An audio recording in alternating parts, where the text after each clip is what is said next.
Una 2 giorni dedicata alla figura di Grazia Deledda, il premio Nobel per la letteratura nel 1926, nell'anno in cui si celebra il centenario della pubblicazione del romanzo Canne al vento. A parlare, scrivere e discutere della scrittrice nuorese gli studenti degli istituti superiori di tutta Italia.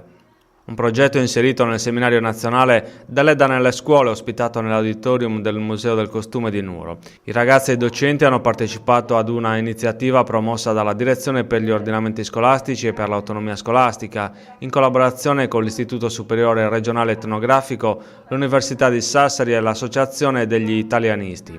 Un progetto che ha ricevuto il patrocinio della Presidenza della Camera dei Deputati e che si colloca all'interno delle Olimpiadi di Italiano, giornate della lingua italiana, per promuovere la lingua italiana e celebrare gli anniversari della letteratura.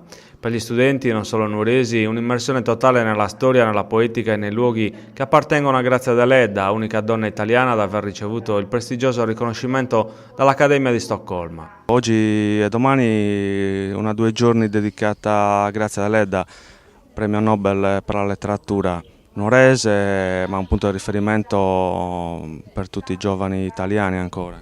È un omaggio a questa grande scrittrice, soprattutto importante la presenza di tanti studenti che si appassionano alla Deledda e comunque alla letteratura. Sono 2 giorni di grande livello, con studiosi, con esperti. Esamineremo il premio Nobel sotto tanti aspetti, con dei laboratori, quindi non sarà un convegno seminario statico, ma piuttosto aperto, con tanti contributi e quindi anche innovativo nel suo genere.